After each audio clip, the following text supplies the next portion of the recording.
Magandang araw po mga kaparokya. Ako nga po pala si Mervin, the man behind Kaparokya TV. By the way, kamusta po kayo mga kaparokya? Sana nasa mabuti po kayong kalagayan habang pinapanood nyo po ang video ko na ito. Ngayon mga kaparokya, pag-usapan po natin ang ilang kaganapan sa dalawang pananghaliang programa kaninang episode. Pero bago yan mga kaparokya at bago natin umpisa ng online viewership ng dalawang noontime shows, ang It's Showtime at ang Eat Bulaga, ay humiling ako sa inyo na pakisubscribe ang aking YouTube channel.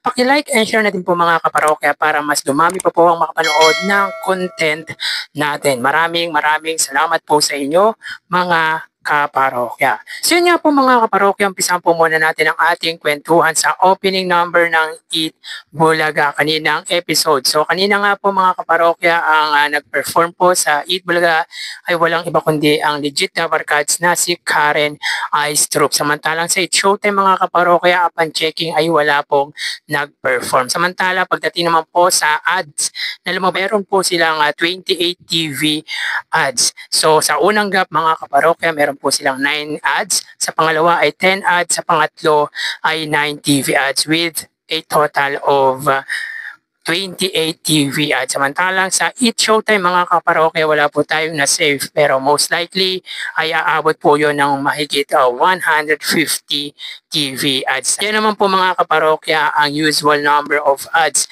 na lumalabas po sa nasabing noontime show ng madlang people. Of course, mga kaparokya, advantage po sila dahil sa lawak po ng naaabot ng GMA network.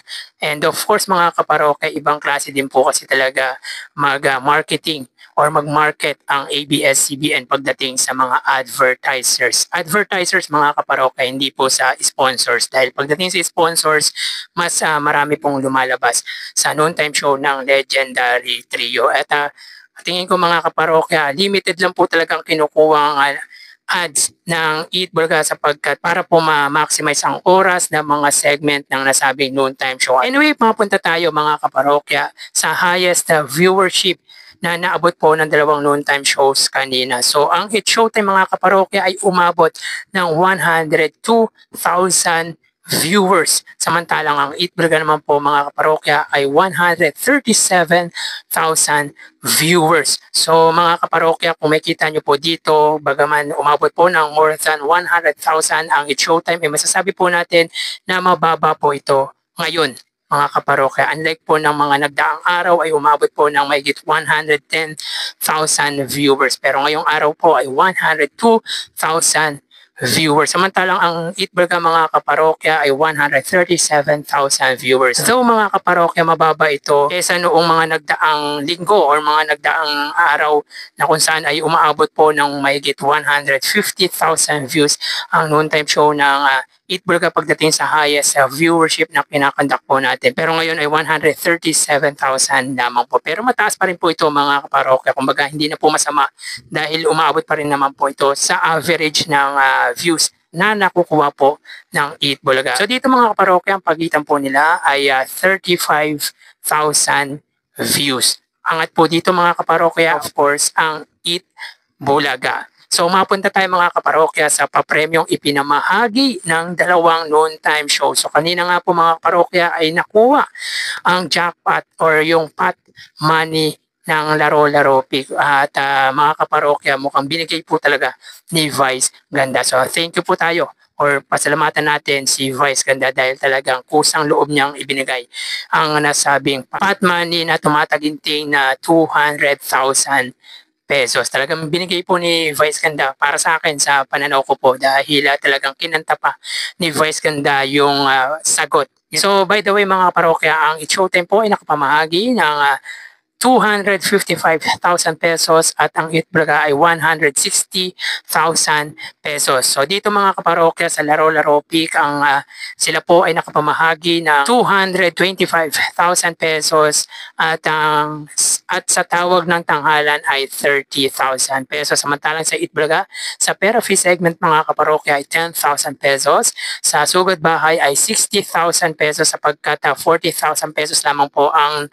naiuwi or ang naibigay sa winner po ng Sugod Bahay. 50,000 din po sa Gimme 5 sapagkat isa lang po ang nasagot sa jackpot round ng Gimme 5 at of course The Clones Open ay 40,000 dahil nakuha po yung double the money sa nasabing segment na The Clone. Sayang mga kaparokya, hindi po nakuha yung double the money sa pera fee. Sayang, sana nadagdagan pa po ang papremyong na ibigay ng Eat Bulaga. But anyway mga kaparokya, anumang pong halaga ang naibigay ng dalawang pananghaliang programa ay may tuturing pa rin po natin itong malaking tulong lalo na sa mga nangangailangan. So mabalik po tayo mga kaparokya sa Pat Money question ng Laro-Laro P kung saan ang tanong ay ano daw yung huling halaman sa kantang Bahay Kubo, kung saan ang sagot po ng contestant or yung naglaro po sa jackpot round ay puno ng linga. Which is kung hindi pa po kinanta ni Vice Ganda mga kaparokya ay hindi po masasagot ng contestant. Kaya laking tulong po ang ginawa ni Vice Ganda at masasabi po natin na talagang binigay po ni Vice Ganda ang papremyo or yung Pat Money sa nasabing segment ng It's Showtime. So yan po ang ilan sa update po natin sa dalawang pananghaliang programa. Again, congratulations po sa dalawang noontime shows, ang It's Showtime and of course ang Eat Bulaga. So tara ating alamin ang online viewership ng dalawang bigating noontime shows. Para sa Eat Bulaga under TVJ Facebook page na may 3.6 million followers at sa It's Showtime naman po na may 19 million followers. So mga kaparokya, kung makikita nyo po dito, ang pagitan po ng followers ng dalawang noontime shows ay mahigit 15 million. So sa oras na 1:57 PM, ang It's Showtime po ay may kasalukuyang segment na tawag ng tanghalan. By the way, nakuha po ang jackpot sa Laro-Laro Pick ni Tatay Jerry. Samantalang ang Eat Bulaga naman po mga kaparokya, sila po ay may kasalukuyang segment na The Clone. So dito may kita po natin na dikit ang labanan ng dalawang noontime show sa pagitan or sa Facebook live. At may kita dito mga kaparokya, ang Showtime may 2,200 viewers samantalang ang Eat Bulaga ay may 2,300 live viewers. So again, sa oras na 1:58 PM ang It's Showtime po ay may 2,200 or 2,300 live viewers at ang Eat Bulaga ay may 2,300 live viewers. So pagdating sa Facebook live mga kaparokya ay tie ang dalawang noontime show. So mapunta tayo sa TV Network YouTube channel ng dalawang pananghaliang programa. Sa oras na 1:58 PM ang It's Showtime, under po yan sa GMA Network YouTube channel na may 40.1 million subscribers. At para naman po sa Eat Bulaga under TV5 YouTube channel na may 2.61 million subscribers. So ang pagitan po ng subscribers ng dalawang main YouTube channel ng dalawang TV network ay 37 million. So ang layo po ng pagitan ng subscribers ng dalawang TV network. So sa oras na 1:59 PM ang Showtime under GMA Network, sila po ay may live viewers na 41,000 viewers. Ang Eat Bulaga naman po under TV5, sila po ay may 15,000 viewers. So again mga kaparokya, sa oras na 1:59 PM ang Showtime under GMA Network, sila po ay may 41,000 live viewers at ang Eat Bulaga naman po under TV5 ay may 15,000 live viewers. So kung makikita po natin dito mga kaparokya, ang pagitan po ng dalawang pananghaliang programa or ang pagitan ng dalawang TV network YouTube channel ay 26,000 viewers. So mataas po ang views ng GMA mga kaparokya dahil inaabangan din po ang susunod na palabas ng nasabing TV station. Anyway, punta tayo sa main YouTube channel ng dalawang noontime show. Para po sa It's Showtime, under po yan sa ABS-CBN It's Showtime na may 2.7 million subscribers at sa Eat Bulaga under Eat Bulaga TVJ YouTube channel na may 1.67 million subscribers. So pagdating sa subscribers ng dalawang main YouTube channel na neto ay may git 1 million ang pagitan ng dalawang noontime show. So sa oras na 2 PM ang Showtime, sila po ay may 66,000 viewers at ang Eat Bulaga naman po ay may 110,000 or 109,000 viewers. So again, sa oras na 2 PM ang Showtime po, sila ay may 66,000 live viewers at ang Eat Bulaga naman po ay may 109,000 viewers. So, bali, ang total na nakuha ng dalawang noontime shows ay, mga kaparokya, bali, ang total na nakuha ng dalawang noontime shows para po sa It's Showtime ay 109,000 total views at ang Eat Bulaga naman po ay 126,000 total views. So, pagdating sa Facebook Live, mga kaparokya, ay tie po ang dalawang noontime show.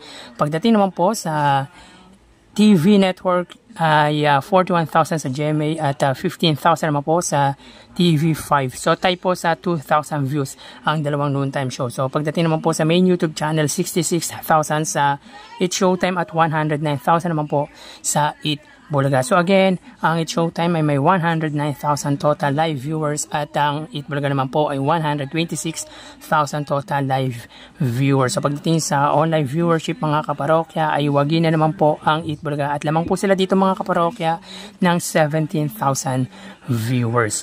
So dito again mga kaparokya ay panalo, wagi na naman po ang It Bulaga sa online viewership. So magpapaalam na po ako sa inyo mga parokya, magsiingat po tayo palagi. Thank you and God bless.